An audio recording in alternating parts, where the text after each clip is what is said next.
Good morning, everybody, and thank you for coming along.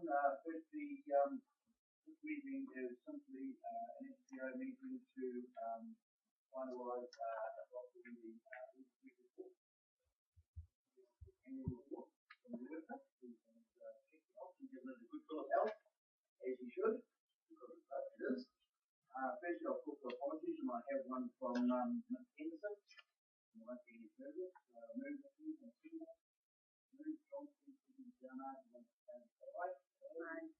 moving straight away to the agenda item for today, which is the adoption of the annual report 2012-2013. I just want to make a quick announcement to Meryl on webcam, and unfortunately this is in the newspapers, but it is my pleasure to have been informed this morning by Chief Executive Officer Mr. Williams that we have actually come in $17 million under. Should be congratulated for that. And everybody's experienced in the room talks about how well they could do it over the weekend. I challenge you to reduce next year to wherever you are by more than that amount. So congratulations to you and to senior management for doing that massive call in the and you might have done the job as well. And with that list, so moving to the adoption of the annual report. Yeah, I'm happy to talk to it. Yeah, so very brief, really. Basically the item is to adopt the annual report, and that the annual report and annual summary annual report be approved for release to the public. So, as you've received in the agenda, we've received an unmodified opinion from Audit New Zealand. So, clean bill of health, as you mentioned earlier. And so what we've done is we've just, in the documentation that we've given you, we've just put the additional disclosure note in that was required from Audit New Zealand. And then and that was around the item that was brought to the previous council. And then there's a couple of other pieces of paperwork that go with it that I'll just hand over to Jeanette to explain what they are. You received an annual report at the last council meeting that you received. There have been a few tweaks to that which don't affect it in any materiality at all. However, the New Zealand Local Government Funding Agency, we hadn't received their annual report for the year. We've received that since that meeting, so I've just included the part that is included in the annual report now relating to them, and that's behind that note from that for the LTP. And then behind that, I've just attached an unsigned copy of the audit report on the full annual, and you've received on your table one for the summary annual report as well, just so that you've got all the documentation.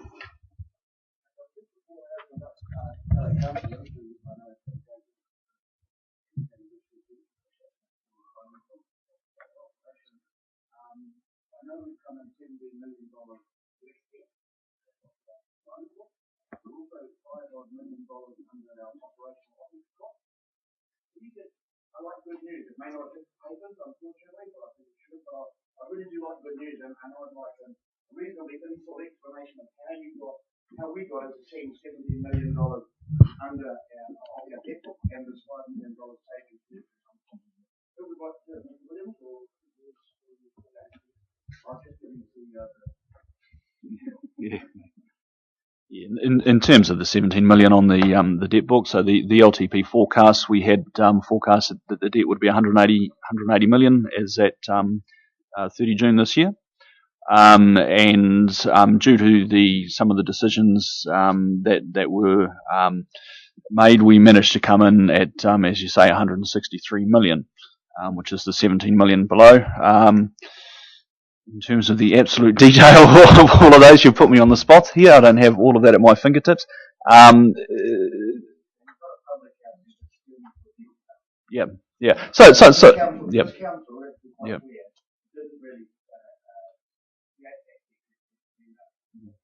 Long journey of EPAs and all sorts of things. Yeah. But the issue is coming 70 million under. Yeah. I would think Yeah, sorry, I was just going to elaborate a little bit on that. as you're aware, we did it very, very well on the forestry sales. The land sales program has been going very well. So as the active management of the assets of the district, in terms of that, we've managed to generate the cash flows to reduce the debt.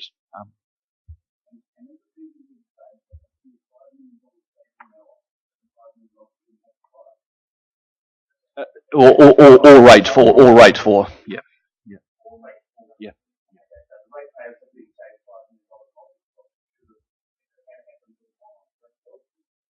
Yes, that's right. And the interest on the 17 million as well with the savings and rate payers across. You don't have to pay interest on something you don't borrow, do you? Absolutely, significant savings on the interest costs.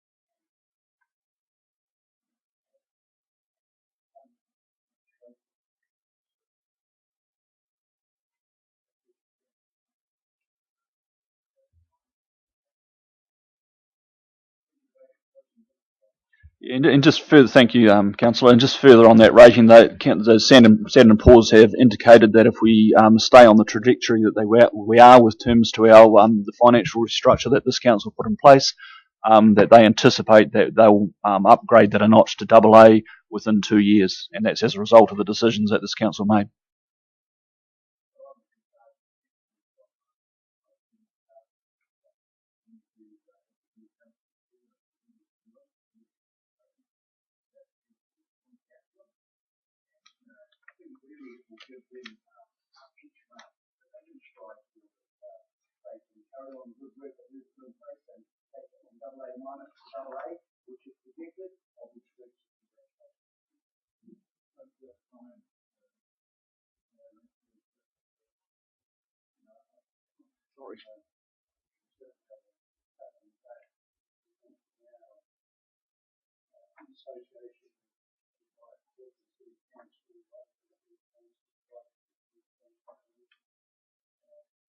All big city councillors, and I think that's a good rating to be in those classes of councils. Yeah, well, I'm not a big guy on patting myself on the shoulder, but I do want to pat you guys on your shoulders and senior staff. It's been an arduous journey, but you have done what you needed to do as elected representatives. So well done, good luck. And as I said before, I just challenge the next council that's going to come in and work with you that they carry on that path and achieve better, at least what we've achieved, if not better. So there's a challenge for them. Anybody else? Councillor Craig? Hang on, can you just turn your speakers on? Yeah. I didn't even turn my own on. My apologies. The fact is, as you said, Mayor Rick, that we've gone through we've paid a lot of debt off.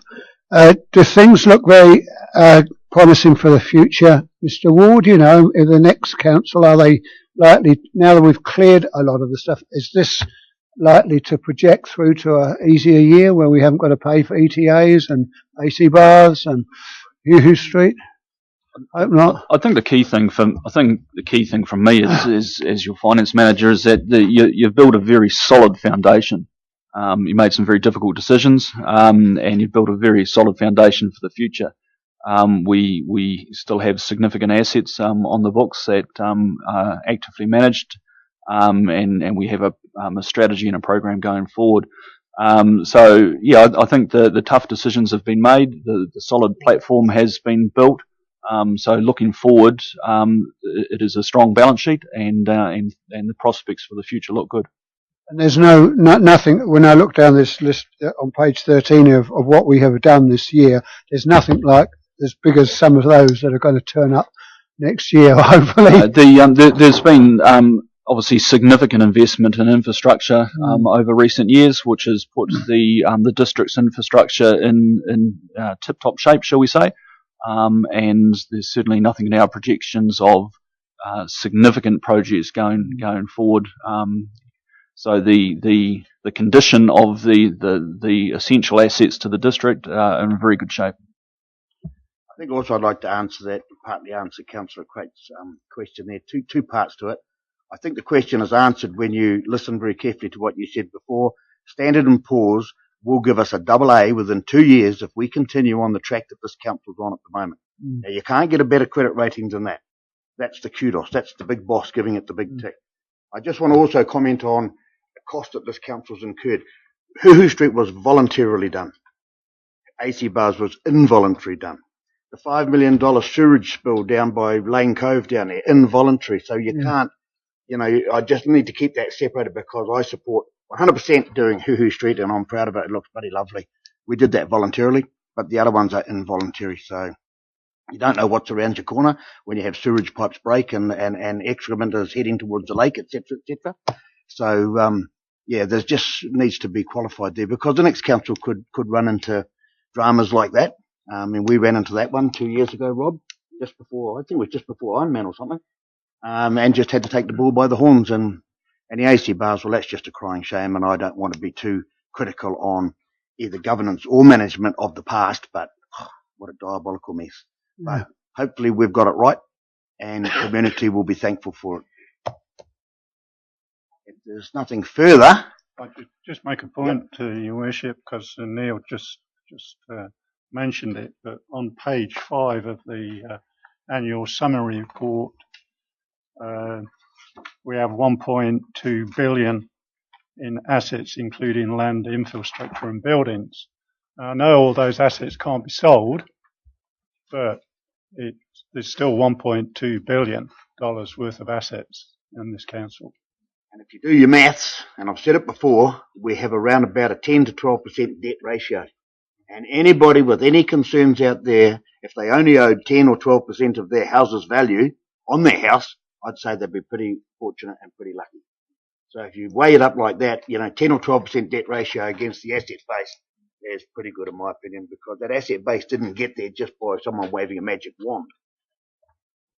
So anyway, that's what it is, and well done as far as I'm concerned. Maybe not for some other people, but being at the coalface, I think all of us around this table know what we're talking about. So good luck to you all for Saturday, and I sincerely mean that, because you should all be staying here in my opinion. So there's a suggested resolution. Could I have a move and a second, please? Moved, Councillor Johnson. Seconded, Deputy Mayor Yarnard. All those in favour say aye. Aye. Aye. Carried. Thank you very, very much. And I will officially close the meeting at for the last time at 10:42. And I would like to ask you if you wouldn't mind hanging around a little while. If we can get Laurie here, we've got a little gift to give her after her 12 years of sterling service to the district. Thank you. Thank you. Yeah, thank you, Rick.